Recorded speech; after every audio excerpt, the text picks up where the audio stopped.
Ladies and gentlemen, boys and girls, children of all ages, what is up? The King of Lightning is here today. What's going on here? Oh, God. Bringing you guys and gals Toriko Chapter 357 review. Now, if you have not seen the live reaction yet, as always, there will be an annotation right here, as well as a link in the box below. Now, this particular chapter, Toriko, is honestly all about, that's the main me here, the characterization of Neo, the demon Neo, and how 5 billion years ago, Neo was a force, an indomitable force within the galaxy. Absolutely insane. Now, before I go any further with that, the past few days I've been fairly busy, particularly on Friday and Saturday. To where Friday and Saturday, they were very heavy days for me because I had to go to a wake on Friday. I went to a funeral on Saturday. Those 2 days were very, very heavy. Very heavy, man. And then on Sunday, I spent a lot of time with my friends over at a friend's house watching the Super Bowl.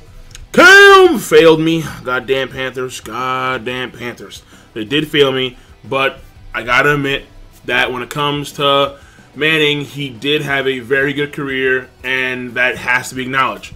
And plus, it was a very nice change of pace from the very heavy Friday and Saturday to a very upbeat Sunday. So that was a nice way to end the weekend. Now, because I was so busy over the course of those 3 days, I'm getting to this video now. And I'm not going to probably do any editing, so Randy Orton's going to stay in the corner. Randy's going to stay in the corner, all right? He's going to stay in the corner because I don't think I want to utilize Randy in this video at all, okay? It's going to be a straightforward vlog/review, classic King. So, editing, I'm going to probably save for stuff like live reactions when I do get to them, top 10s, because folks want me to do more top 10s, discussion videos, theory videos, that kind of stuff as well. So, when it comes to reviews in general, I'm going to try and keep at least these ones classic. And then in the future, I'll see what I can do. So, that being said, this chapter, Toriko. Let's start with the story progression here. The story progression, we did find out a few things that are, I think, very important. But the main thing here is seeing how Neo became the way it is today. That is the main thing here. And what we're getting here is it's not a flashback. It's like we're getting exposition about past events through Gigi, Joey, and Adam, the Blue Nitro that was talking to, I think, the Rampaging Beast. I think it was Adam. But we have that exposition. And the exposition is then filled, or it's replaced with narration. And then it's narration talking about past events 5 billion years ago. So, I mean, that's crazy. Like, that's before the Earth or even the Sun came to existence. It's crazy. It's absolutely Looney Tunes. 5 billion years ago, Neo was wiping out all life on worlds. Absolutely nuts. And knowing that he's so much more powerful now than he was 5 billion years ago, that lanky, pale, Saitama-looking demon, just a freak of epic proportions. So, let's move on from that. So, that's the main thing here. It's story progression. And it is the story. The main thing for the story progression is simply put Neo and how it became the way it is today.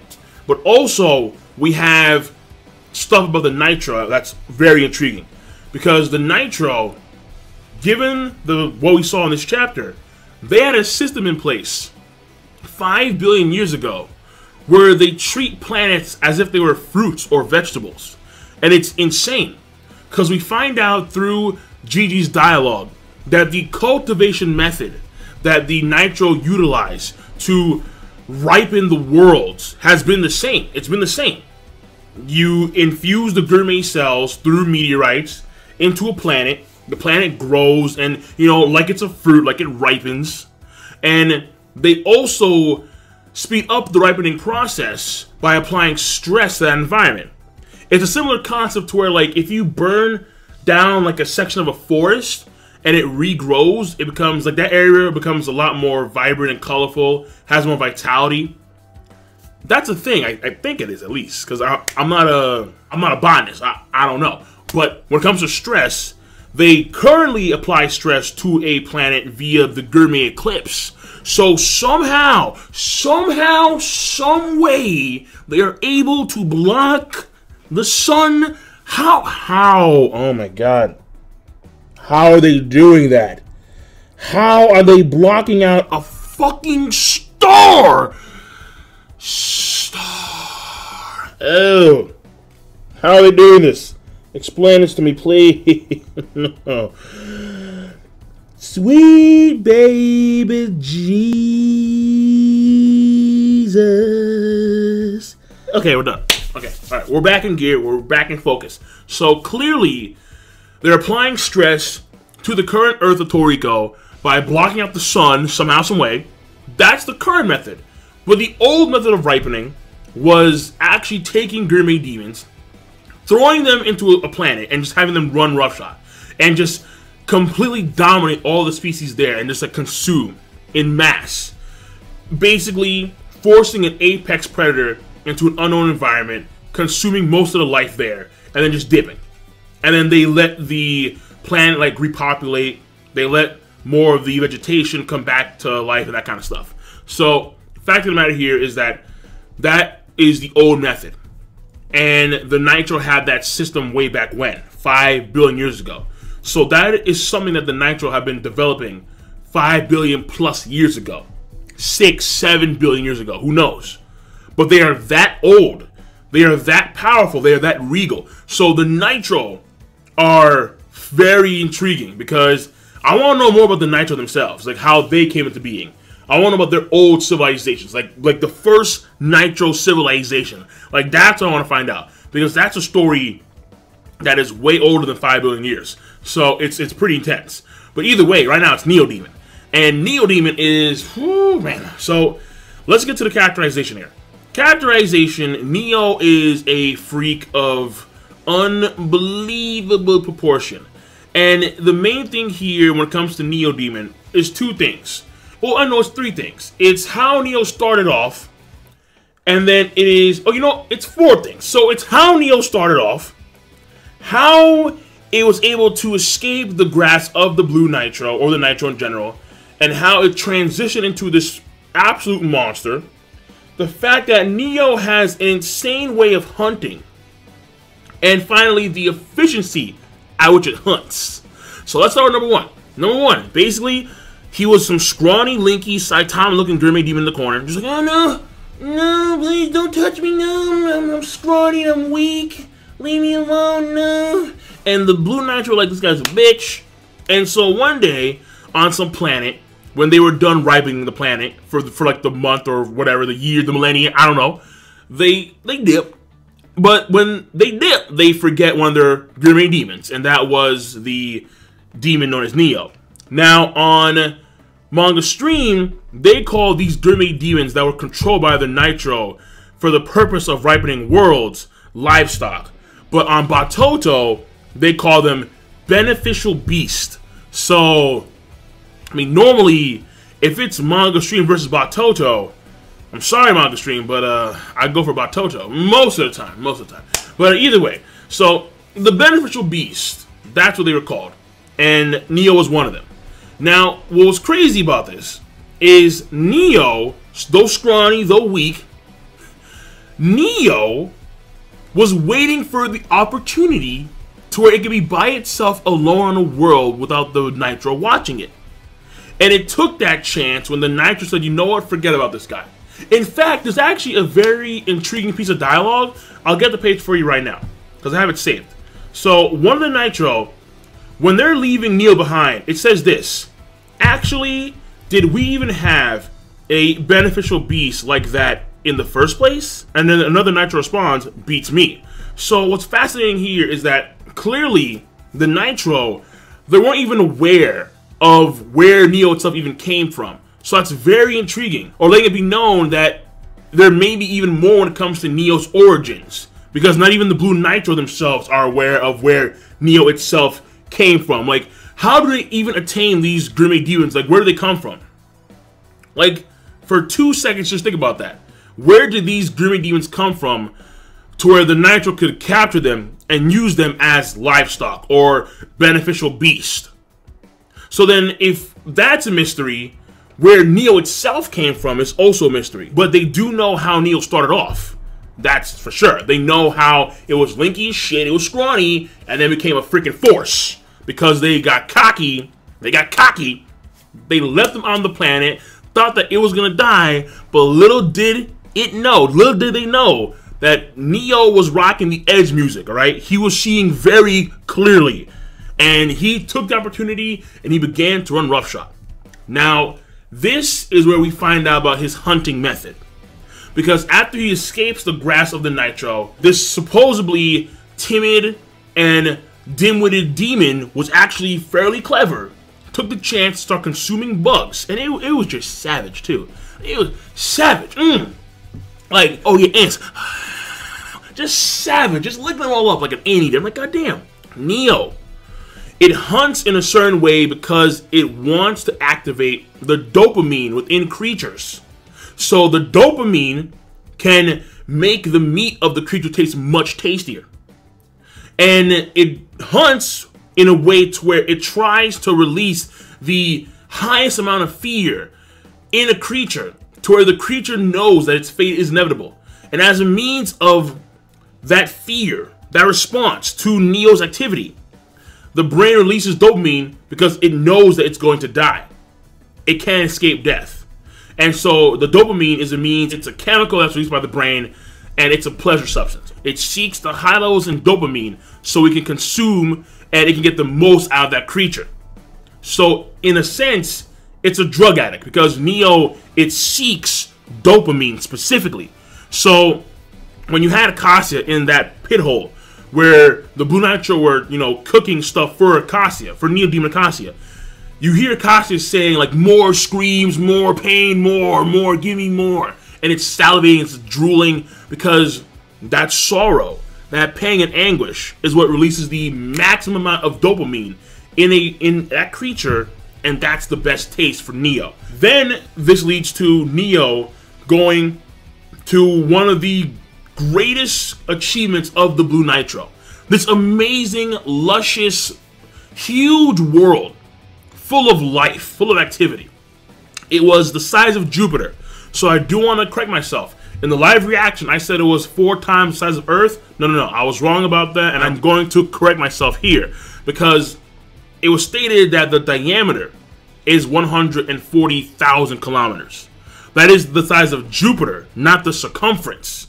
So that was my mistake, my bad. But now you know, a Jupiter-class planet that was filled with life in 1 month was completely wiped out by Neo. Insects, foliage, animals, every living thing on the planet was wiped out. A planet that took the Blue Nitro millions, billions of years to cultivate and ripen, Neo wiped out in a single month. And Neo then proceeded to go from planet to planet to planet to planet, wiping out all life on these planets. And there he became a multi-life wiper. In 1 month, a Jupiter-class planet that was filled to the brim with life, that was luscious and vibrant, became a dead zone in a month because of Neo's gluttony. And there you have it. Neo, not only does he have this sadistic, just ominous, sinister way of hunting. I mean, I really felt bad for that one creature, where Neo was staring at it point blank, just in its face. Yeah, where you going? Where you going? Yeah. For 3 days and 3 nights. Where you going? Where you going, dog? Yeah. You're looking real good today. Like, where are you going for 3 days and 3 nights? And when the thing tried to run away, this was so scary, dude. This was so freaky. Neo maintained a set distance. That is the degree at which Neo will go to in order to maximize the amount of dopamine a creature will exude upon death or right before death. That is the degree. Maintain a set distance and just stare at the creature for a period of 3 days and 3 nights to where it will know, no matter what you do, you won't run away. No matter what you do, you can't escape me. I will kill you. I will eat you. For 3 days and 3 nights. I felt really bad for it. Because once it exuded that maximum amount of dopamine, Neo just oh man. Whew, Neo just striked, and it was like a ball of flesh, and I was like, oh, god damn, Neo. What the ew, savage. Absolutely brutal. On the highest order. Oh man, Neo. Oh no. Shit. Alright. But that was that right there. And finally, I do want to end the video off on the pacing of the chapter, where the pacing of the chapter I'm honestly unsure about.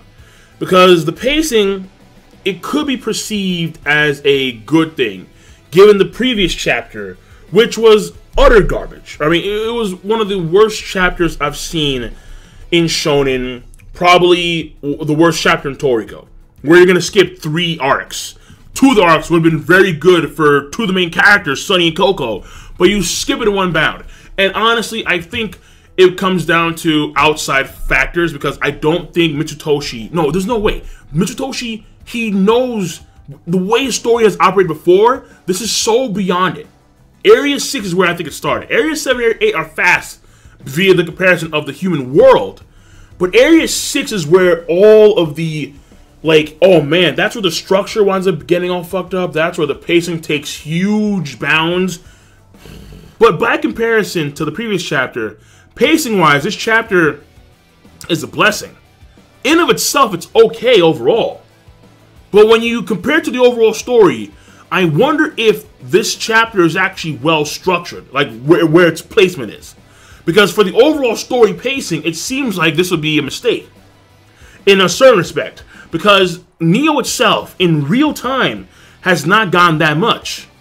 Itself, the pieces have gotten some spotlight, but man, they're the pieces.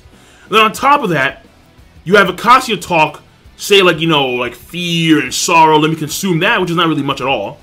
And then you have the clash between it and Don Slime. That's really it.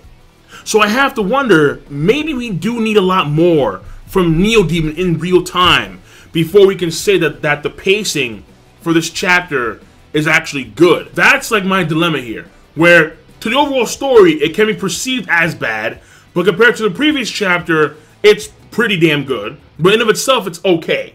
So I'm not too sure at all when it comes to the pacing of this particular chapter and this whole thing with Neo.